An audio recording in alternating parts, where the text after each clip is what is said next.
तो हेलो बच्चों, मैं चेतन सिंह आप सभी का स्वागत करता हूं आपके प्यारे से YouTube channel smart study point में। तो कैसे हो आप लोग? मौज में, मस्त में? मैं कह रहा हूँ बिल्कुल मज़े में रहो, कोई टेंशन लेने की ज़रूरत नहीं है, सब कुछ अच्छा हो और नए साल के साथ साथ सब कुछ अच्छा हो, बिल्कुल टेंशन फ्री रहे। उम्मीद करता हूँ आपने इस वीडियो में आने से पहले आपने मेरी पिछली वीडियो जरूर देखी होगी और उम्मीद करता हूँ वो आपको सारे सवाल समझ में आए होंगे। तो मैं आज फिर से आ गया हूँ आपके सामने प्रैक्टिस सेट के उस और बेहतर सवाल लेके। हालांकि मैं शुरुआत जीरो से करूँगा, जीरो से हार्ड लेवल की ओर लेके जाऊँगा। कुछ सवाल ऐसे होंगे जिनको मैं पहले आपको टॉपिक समझाऊंगा और टॉपिक समझाऊंगा, उनकी कंटेंट समझाऊंगा, तरीके समझाऊंगा कि इन सवालों को किस तरीके से किया, वो तरीके पहले मैं आपको, उसके बाद मैं आपको सवाल करा के दूँगा और वो आप आसानी से कर पाओगे। जरूरी नहीं है कि आप नहीं कर पाओ, और बिल्कुल कर पाओगे, बस आप मेरे साथ जुड़े रहिए। आप हर क्वेश्चन आसानी से करो। तो दोस्तों चलो शुरू करते हैं। और आज का सबसे पहला सवाल है ये, जो कि सिर्फ एक नंबर में आएगा। ये आपका एक नंबर में होगा, इससे ज़्यादा नंबर में नहीं होगा। तो सरल क्वेश्चन है, आपको पता भी है कि क्या करना है और मेरे कराने से पहले बहुत से बच्चे इसको कर भी लेंगे। तो देखिए सवाल क्या लिखा है कि यदि द्विघात समीकरण एक्स स्क्वायर माइनस 2 माइनस 6 बराबर 0 का एक मूल 3 है। एक मूल दे रखा है 3 और बस हमें के का मान निकालना है। तो देखिए करना क्या, समीकरण हमारे पास दिया है एक्स स्क्वायर माइनस 2 और माइनस 6 बराबर 0। तो बस समझते रहिए, सवाल आसानी से होगा, कुछ नहीं है सवाल में।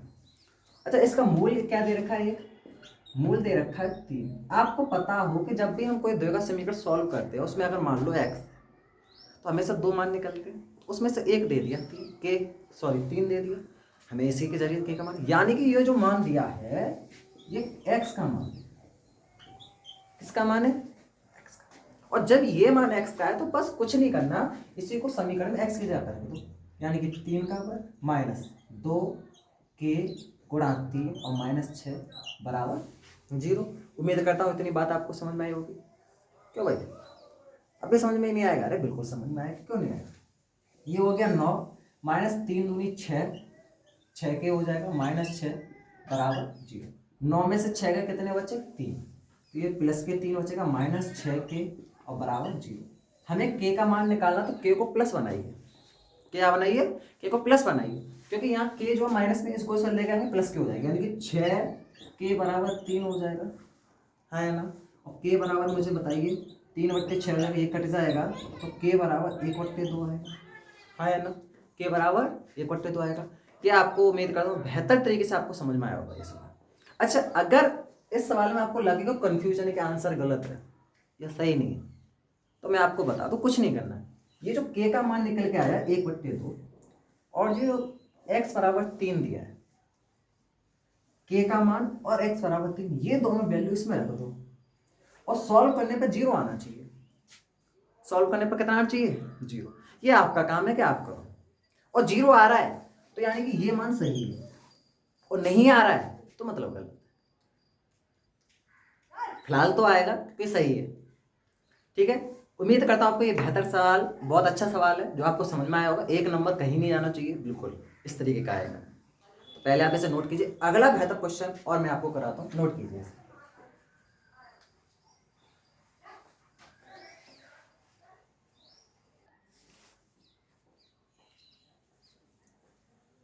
आपने पहला क्वेश्चन उतार लिया होगा, और जिसको आता है वो अच्छी बात है, बस कोशिश करते हैं। यह है सेकंड क्वेश्चन। सवाल ये भी सरल है। अच्छा, ये एग्जाम में आपके 2 नंबर में है। अगर इस तरीके का सवाल आता है तो आपके एग्जाम में 2 नंबर है। क्यों ये 2 नंबर में होगा? बहुत से सवाल बच्चों को सरल लगेगा, लेकिन 2 नंबर में क्यों होगा? रीजन ये है कि इस सवाल में आपके पास 2 चीजें पूछी, मासा और लासा, दोनों चीजें पूछी हैं, एचसीएफ भी और एलसीएम भी, ये दोनों चीजें आपके लिए पूछी हैं। तो इस सवाल में लिखा क्या है? सवाल में लिखा है कि संख्या दे रखी है, एक दे रखी है 96 और दूसरी दे रखी है 406। ये 2 संख्या दे रखी है और 2 संख्याओं का हमें अभाज्य गुणनखंड विधि द्वारा, अभाज्य गुणनखंड विधि द्वारा मासा और लासा निकालना है। तो सबसे पहले ये जानो कि अभाज्य गुणनखंड क्या होता है। गुणनखंड की बात करेंगे, पहले संख्या जानो। अभाज्य संख्या, अभाज्य संख्या उन्हें कहते हैं जो खुद से डिवाइड हो और 1 से डिवाइड हो। किससे? खुद से और एक से, और अन्य किसी से डिवाइड ना हो वो अभाज्य संख्या कहलाती है। जैसे 2, 3, 4 नहीं होगा, क्यों? 4 2 से भी डिवाइड हो जाता है, और मैंने क्या कहा, जो खुद से डिवाइड हो और एक से डिवाइड हो, बस वही अभाज्य संख्या है। 5 अभाज्य संख्या होगी, 2 होगी, 3 होगी, 5 होगी और 7 हो जाएगी, 11 हो जाएगी, 13 हो जाएगी, 17 हो जाएगी। ये सारी अभाज्य संख्या है। बात समझ में आई? बस संख्या लीजिए, संख्या क्या दे रखी है? पहली दे रखी है 96 और दूसरी दे रखी है 404। तो इनके पहले फैक्टर काटो, फैक्टर काट, इसको 2 से काटो, बस काटते, छोटी छोटी संख्या कहे, मेरे तरीके से अगर मैं कहूँ तो बस छोटी से छोटी संख्याओं से काटते रहो, छोटी से छोटी संख्याओं से, उस सभी के सभी अभाज्य गुणनखंड होंगे। जैसे 2 से काटेंगे, 2 दूनी 4, 0, 2 दूनी 4, फिर 2 से काटो, 1 0 1। क्या 101 किसी से कटेगा? हम कहेंगे नहीं कटेगा, तो 101 पूरा पूरा कट जाएगा, सीधे 1 से कटेगा। बात समझ में आ गई? ठीक है।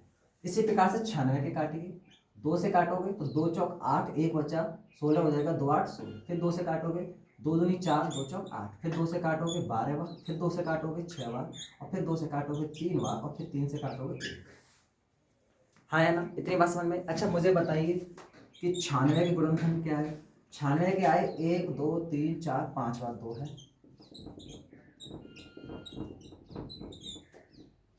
ठीक है, और एक 3 है। आप चाहो तो इसमें ऐसे लिखे रहने तो चाहे ऐसे लिख लो, वो आपकी इच्छा है। अच्छा मुझे बताइए 404 के फैक्टर क्या है? आप कहोगे कि 2 × 2 × 1, ये 404 के फैक्टर है। अच्छा अब हमें क्या निकालना है? हमें निकालना है मासा और लासा, बस मासा और लासा। उम्मीद करता हूँ आते तो वैसे बहुत से बच्चों सरल सवाल है, नहीं आते तो कोई बात नहीं, जानो।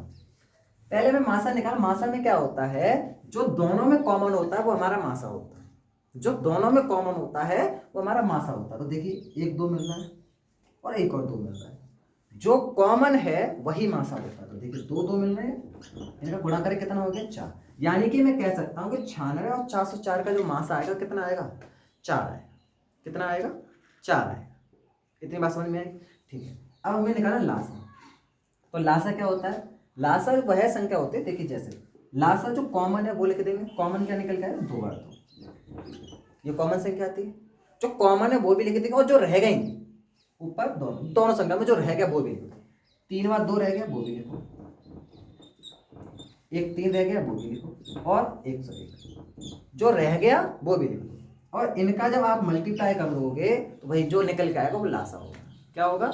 वो लासा होगा जो निकले। इतना तो आप कर ही लो, उम्मीद करता हूँ ये आप कर लो। अब गुणा भी अगर मुझे करने पड़ जाए थोड़ी तो कलम चला लो भाई, तुम अगर कोशिश ही नहीं करोगे तो कैसे काम चलेगा? हाँ, उम्मीद करता हूँ ये सवाल भी आपको समझ। 2 नंबर का सवाल है, कुछ भी सवाल में नहीं था, सरल सवाल था, बिल्कुल आसानी से आपने कर लिया होगा। मैं भी आपको सरल से कठिन की ओर लेके जाऊंगा। पहले सरल सवालों को करके अपना इंटरेस्ट बढ़ाओ। सवाल आपके आपसे आएंगे, आपको अच्छा लगेगा, और आएंगे और अच्छा लगेगा, तो फिर कठिन सवालों की ओर बढ़ेंगे। और उनके लिए मैं आपको पहले कंटेंट समझाऊंगा, तरीका समझाऊंगा, तब आसानी से आप कर लोगे। तो ये सवाल भी नोट कीजिए। अब अगला क्वेश्चन मैं आपको बताता हूँ।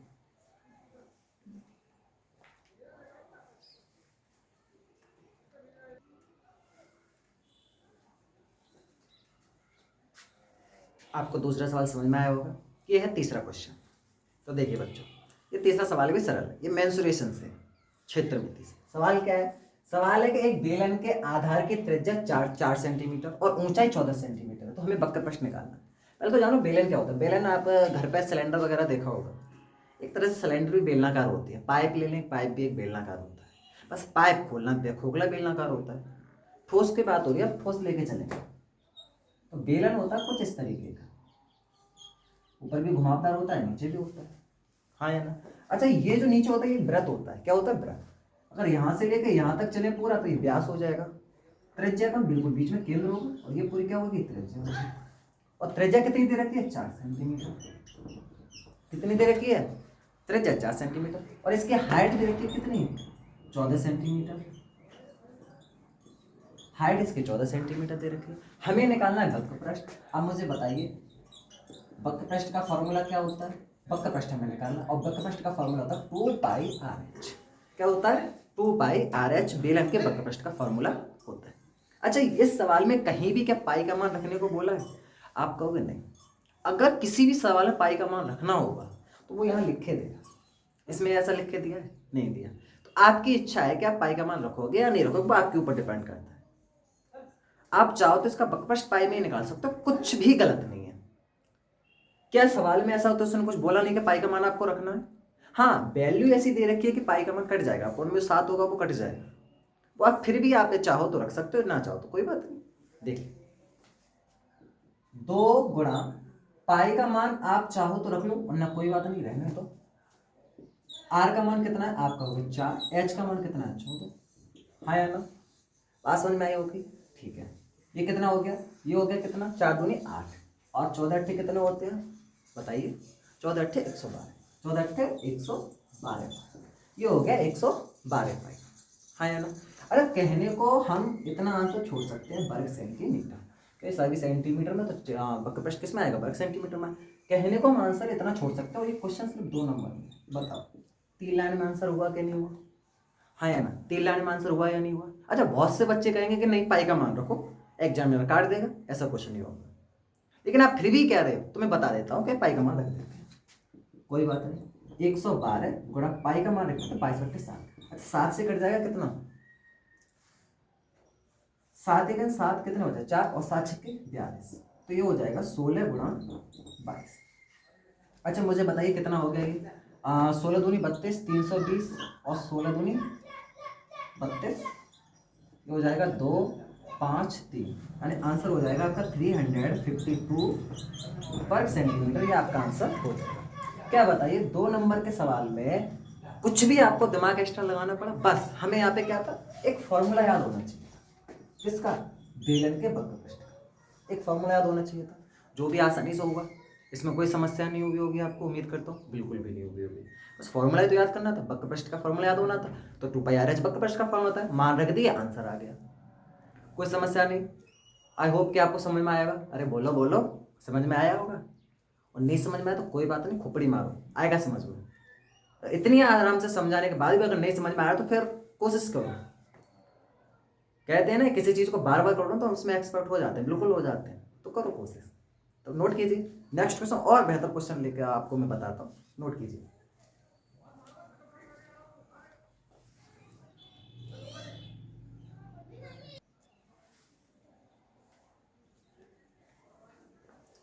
देखिए ये है हमारा नेक्स्ट क्वेश्चन, और ये सवाल भी बहुत बेहतरीन है, हालांकि ये मासा लासा से, और ये सवाल भी आपके एग्जाम में 2 नंबर है।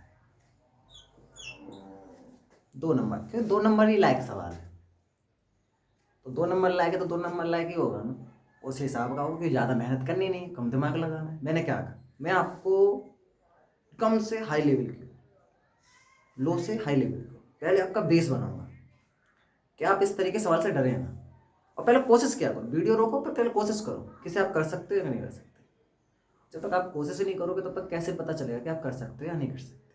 तो देखिए इस सवाल को कैसे करें। दिया गया है मासा, मासा किसका दिया है? ये 2 संख्या हमारे पास पहले ही दे रखी है, और संख्या क्या दे रही है? पहली संख्या दे रखी है 306 और दूसरी संख्या दे रखी है कितनी? 657। 2 संख्या पहले से ही दे रखी है, और इनका मासा दे रखा है कितना? मासा दे रखा है 9, और हमें लासा निकालना है, लासा निकालना है। अगर आपने सभी चैप्टर पढ़े होंगे तो आपको पता होगा कि मासा और लासा का फॉर्मूला क्या होता है। अगर हम मासा और लासा अगर निकाल रहे हैं तो मिनिमम 2 संख्या होनी चाहिए, सिंगल संख्या का कभी मासा लासा नहीं निकल सकता, 2 संख्या होनी चाहिए या 2 से ज़्यादा, तभी मासा लासा निकल सकता है। अगर मान के चलो कि 2 संख्याएं हैं तब मासा लासा क्या निकलेगा, क्या फॉर्मूला होता है वो मैं आपको बता दूं। जिन बच्चों को पता है अच्छी बात है, और नहीं पता है तो मैं उनको बता दूं। एक फॉर्मूला होता है, पहली संख्या गुणा दूसरी संख्या बराबर होती है हमेशा मासा गुणा लासा। अच्छा एच और एल से अगर ना समझे तो मैं लिख देता हूं मासा गुणा लासा। अच्छा जो 2 संख्याएं होंगी, जो 2 संख्याएं होंगी, अगर उनका हम आपस में गुणा कर दें और उन्हीं 2 संख्याओं का मासा और लासा निकाल लें और उनका गुणा कर दें तो वो एक दूसरे के बराबर होंगे। क्या होंगे? एक दूसरे के बराबर। तो वही देखिए पहली संख्या कितनी है? 306, दूसरी कितनी है? 657, मासा कितना है? 9, लासा कितना है हमें निकालना, तो लासा को एल, ठीक है, तो मुझे बताइए 9 का इधर गुणा हो रहा है, इधर आके क्या हो जाएगा भाग, तो हो जाएगा 306 गुणा 657/9 बराबर लास्ट। 9 से काट के देखिए कट जाएगा, 9 3 27, 3 बचेगा, पूरी तरह कट जाएगा। 9 3 27, कितने बचे? 3 बचे, 36 हो जाएगा, 9 36, यानी कि L बराबर आएगा आपका 34 गुणा 657। उम्मीद करता हूँ आपको समझ आए। आप ये गुणा कर लोगे, गुणा कर दोगे तो लासा निकल के आ जाएगा। क्या निकल के आ जाएगा? लासा निकल के आ जाएगा। अब इतना तो आप कर ही सकते हो कि 657 में 34 का गुणा करेंगे तो कितना आएगा, ये तो आप कर ही सकते हो। अरे बोलो बोलो, इतना तो कर सकते हो ना? बिल्कुल कर सकते हो। अच्छा, उसके बाद मैंने आपको कहा इतना जब आप निकाल लोगे ना, तो आप जो मासा लासा है, मासा कितना है 9, और लासा जो निकल के आएगा उनका आपस में गुणा करके देख लेना, और उसके बाद दोनों संख्याओं को गुणा करके देख लेना, दोनों बराबर आएंगे। और ऐसा हो ही नहीं सकता कि अलग अलग, दोनों बराबर आएंगे। तो दोनों बराबर आएंगे तभी ये फॉर्मूला बना है, अन्यथा ये फॉर्मूला बन ही नहीं पाता अगर ऐसा नहीं होता तो। बोलो बोलो, बात समझ में आई? उम्मीद करता हूँ आपको ये बात समझ में आ गई। सवाल बहुत अच्छा था, 2 नंबर लायक सवाल है, 2 नंबर ही लायक, क्योंकि ज़्यादा एक्स्ट्रा दिमाग इसमें नहीं लगाना है। सिंपल फॉर्मूले बेस्ड क्वेश्चन था जो आपने कर लिया। ठीक है, बढ़ते हैं नेक्स्ट क्वेश्चन की ओर। उम्मीद करता हूँ आपको समझ में आएगा। नेक्स्ट क्वेश्चन देखिए।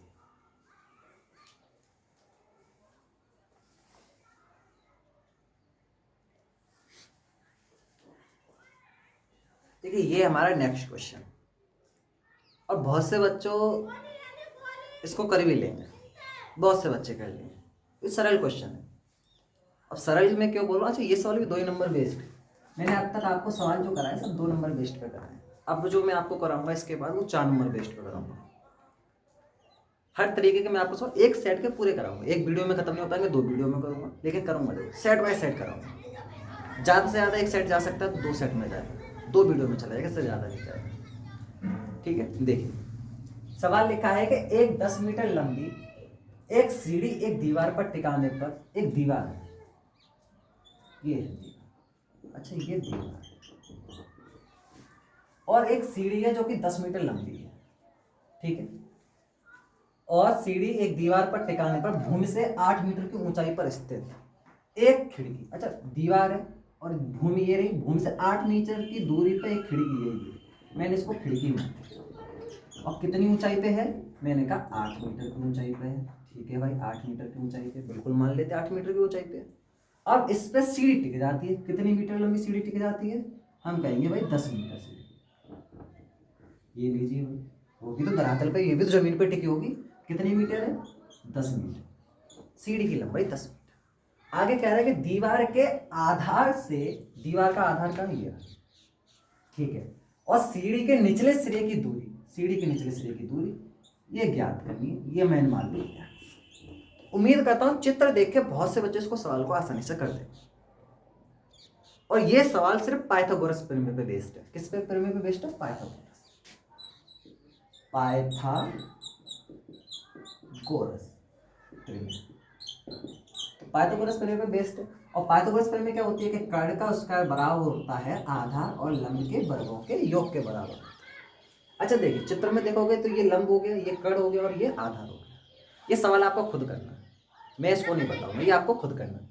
अच्छा, कर्ण का मान कितना है? 10, 10 का मान। आधार का मान हमें निकालना, x माना तो x प्लस l का मान कितना? 8 का। अब ये x का मान आप खुद निकालोगे, ये मेरा काम नहीं है। अब इतना तो बनता है ना, सरल क्वेश्चन है तो इतना तो आप कर ही सकते हैं। ठीक है, उम्मीद करता हूँ ये आप कर लोगे, इसका आंसर आप बता दो, ये मुझे बताने की जरूरत नहीं है। ठीक है, नेक्स्ट क्वेश्चन देखिए।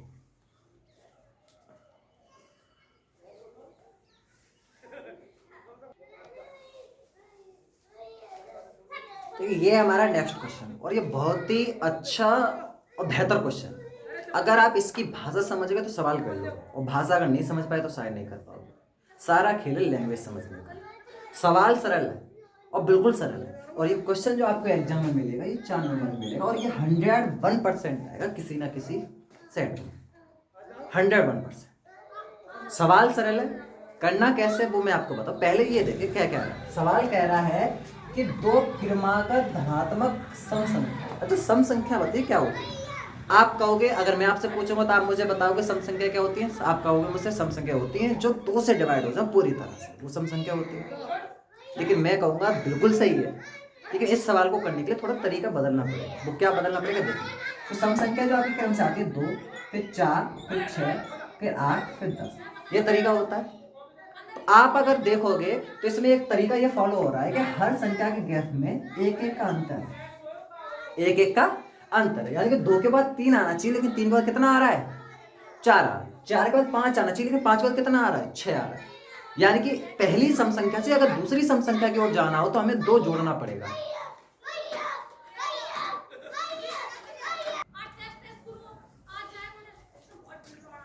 आजकल के बच्चे बड़े ही होने, कुछ जबरदस्ती ट्यूशन लेके जा रहे हैं, है छोटा ही है, नहीं जा रहा वो, टेस्ट होगा उसको कह रहा मार पड़ेगी, मैं नहीं जा रहा। और आपके लिए कितना अच्छा, कम से कम आपको घर बैठे मिल तो रहा है, ये तरीके पढ़ सकते हो, आपको से तो किसी को कहने की जरूरत भी नहीं है कि नहीं? आपका टेस्ट ही है, सवाल लिखा है सामने आपको तो कीजिए, टेस्ट ही तो एक तरीके से।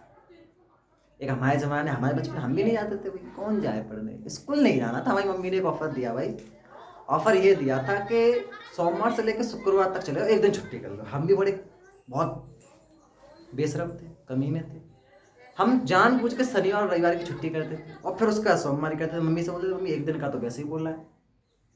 ये हमारा तरीका था। और कुल मिलाकर छुट्टी, स्कूल जाना कैसे पसंद है। और अब तो खैर घर में ही है सब। चलिए सवाल पे बढ़ते हैं। तो आप देखोगे कि हर सम संख्या, एक सम संख्या से दूसरी सम संख्या पे जाने के लिए हमें 2 जोड़ना पड़ेगा। कितना जोड़ना पड़ेगा? 2। पहली सम संख्या 2 है तो दूसरी 4 है, तीसरी 6 है, चौथी 8 है, पांचवी 10 है। यानी कि हमें प्रत्येक पहली सम संख्या से दूसरी सम संख्या पे जाएंगे तो कितना जोड़ेंगे? 2 जोड़ेंगे, तभी जाएंगे। ठीक है, ये बात उम्मीद करता हूँ आपको इतनी बात बस समझ में आई होगी। तो यहाँ पे बोला क्रमागत। अब ये पता नहीं कि कौन सी क्रमागत सम संख्या होंगी, हो सकता है इसके बाद और भी बहुत सारी सम संख्याएं होंगी, अनंत तक होंगी, लेकिन कौन सी क्रमागत है ये हमें नहीं पता। इसीलिए हम मानेंगे, माना सम संख्या बराबर 1 मान लो x, और मैंने क्या माना कि अगली एक सम संख्या से दूसरी सम संख्या पर जाने के लिए कितना जोड़ेंगे? आप कहोगे 2, तो बस 2। जब पहली संख्या x हो जाएगी तो दूसरी कितनी हो जाएगी? x + 2 हो जाएगी। तो ये सम संख्या हो गई। आगे सवाल क्या कह रहा है? के वर्गों का योगफल, अच्छा इनका वर्ग कर लो, x² प्लस x + 2 का योगफल कितना है? 224। तो कह रहा है संख्या ज्ञात कीजिए, x और x + 2 का मान निकाला, संख्या ज्ञात करनी। अरे पहले x का मान निकालो तो पहली संख्या हो जाएगी, उसमें 2 जोड़ेंगे तो दूसरी संख्या हो जाएगी। इतनी बात समझ में आई होगी। देखिए सॉल्व कीजिए। अच्छा ये तो हो गया x² प्लस इसका ये a + b का होल स्क्वायर का बन गया। अब इसको मैं डायरेक्ट खोल दूंगा, आपको कोई समस्या नहीं होगी। x² प्लस 4 प्लस कितना हो जाएगा? 2 तो फॉर्मूले में होता है, 2 दूनी 4 दूनी 8 हो जाएगा। कितना हो जाएगा? बताइए, 4x हो जाएगा भाई, आया ना? हो जाएगा नहीं हो जाएगा भाई? 2a भी होता है, देखिए 2 गुणा a कितना x, b कितना है 2, 2 दूनी 4x हो गया कि नहीं हो गया? यहाँ लिख देंगे हम 4x, आया ना, बराबर 244। इतनी बात समझ में? ठीक है। अच्छा एक x² कितना हो गया? 2x प्लस, अच्छा 4 उधर लेके जाओ तो माइनस का हो जाएगा, आया ना? या ऐसा करो, इसको भी इधर ले आओ तो ये इधर आके माइनस का हो जाएगा। तो देखिए प्लस के 4x, और ये 244 इधर आके माइनस का हो जाएंगे, और ये प्लस के 4 तो घट जाएंगे, यानी कि माइनस का 244 बराबर 0। इतनी बात समझ में आई? ठीक है। अब देखिए यहाँ से हमें 2 कॉमन मिल रहा है, तो 2 कॉमन लेंगे, तो 2 कॉमन लेंगे तो क्या बचेगा? x² प्लस 2x और माइनस कितना बचेगा? 120 बराबर 0, आया ना? अच्छा ये 2 कहाँ गया? जो हमने कॉमन लिया वो कहाँ गया? तो कॉमन लेंगे तो 2 का इधर आ गया, भाग दे तो 0 में भाग देंगे किसी भी संख्या का, 0 हो जाएगा, आया ना? तो बचा क्या? x² plus 2x minus 120। अब 120 के इस प्रकार से फैक्टर काटो कि घटाने पे 2 आ जाए। 120 के इस प्रकार से फैक्टर काटो कि घटाने पे 2 आ जाए। 120 2 से काटेंगे 60, फिर 2 से काटोगे 30, और फिर 2 से काटोगे 15, और फिर 3 से काटोगे 5, और फिर 5 से काटोगे। अब मुझे बताइए क्या हो सकते हैं? 2 दूनी 4, 4 दूनी 8, और 5 3 15, नहीं बन रहा? ठीक है। और 2 दूनी 4, 4 दूनी 8, 8 दूनी 16, और 16 2 दूनी 4, 4 दूनी 8, 8 3 24, 24 5 120, ऐसे भी नहीं बन रहा। बनाइए भाई, 2 दूनी 4 और 4 और 4 3 12, ठीक है, और 2 पंजे 10, यानी कि 12 धाएँ 120, 12 धाएँ 120, यानी कि बना 12 गुणा 10 बराबर 120, और 12 में से 10 घटाएंगे तो 2 बचेगा, बिल्कुल बचेगा। ठीक है, तो देखिए एक्स स्क्वायर प्लस इसकी जगह पर लिख दूंगा मैं 12 माइनस 10 एक्स लिखा, एक्स लिख दिया माइनस का 120 बराबर 2 की जगह पे मैंने लिख दिया 12 माइनस 10, किसकी जगह पे 2 की जगह पे। ठीक, एक्स का गुणा करेंगे तो हो जाएगा एक्स स्क्वायर प्लस 12x और माइनस का 10x और माइनस का 120 बराबर 0। कितनी बात समझ में आई होगी आपको। ठीक है, मुझे बताइए यहाँ से क्या दोनों में कॉमन x दिख रहा है, आप कहोगे बिल्कुल दिख रहा है। जब x कॉमन लोगे तो क्या बचेगा, x प्लस 12 बचेगा। यहाँ से आप बताइए मुझे क्या दिख रहा है, माइनस 10 कॉमन दिख रहा है, और जब माइनस 10 आप कॉमन लोगे सेम टू सेम वैल्यू बचनी चाहिए, बिल्कुल बचेगी। क्या बचेगा, 10 का भाग दोगे x बचेगा और प्लस 12। इतनी बात समझ में आई। ठीक है, बराबर 0, 10 का भाग दोगे 120 में 12 बच जाएगा। ठीक है, आप यहाँ से भी अगर कॉमन लेंगे तो क्या बचेगा, इधर लिख लेते हैं। अच्छा मुझे बताइए x प्लस 12 x प्लस 12 एक ब्रैकेट में, क्योंकि कॉमन मान लो एक तरह से x प्लस 12 x प्लस 12 एक ब्रैकेट में क्या बचेगा x माइनस 10 x माइनस बराबर क्या लिखा है 0। अब कुछ नहीं करना, हमें दोनों के बराबर 0 रखोगे। x प्लस 12 बराबर 0 रखोगे तो x बराबर कितना हो जाएगा, माइनस का 12, हाँ या ना। इसी प्रकार से x माइनस 10 बराबर 0 तो x बराबर कितना हो जाएगा, 10 हो जाएगा। x बराबर कितना आएगा, 10 आएगा। x बराबर कितना आएगा, 10 आएगा। बात समझ में, हमें माइनस वाली वैल्यू नहीं लेनी, हमें माइनस वाली वैल्यू नहीं लेनी। तो मुझे बताइए पहली सम संख्या क्या मानी थी हमने, x मानी थी, और x का मान कितना है 10, तो पहली सम संख्या 10 होगी।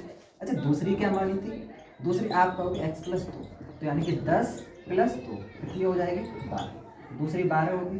ये दो संख्या होंगी, इनके वर्गों का योग 10 दाई 100 12 12 144 144 244 हो रहा, वर्गों का योग 244 है ना। पर ये आपको प्रूफ नहीं करना, हमें सिर्फ सवाल करना है, और सवाल हमने कर दिया। और ये सवाल देखो एग्जाम में 4 नंबर का है, कुछ भी सवाल में नहीं है, बस जैसा कह रहा है वैसा हमें करना है, और बस 2 का समीकरण बनना है, उसके बाद सॉल्व। कुछ भी सवाल में नहीं, आसानी से सवाल हो गया। उम्मीद करता हूँ आपको, आई होप कि उम्मीद करता हूँ बेहतर तरीके से आपको समझ में आया होगा। और इससे सरल तरीके से, आराम तरीके से शायद मैं ना समझा पाऊँ आपको, ये सबसे बेहतर तरीके से मैं आपको समझा रहा हूँ। चलिए नेक्स्ट क्वेश्चन देखिए, इसको नोट कीजिए आप।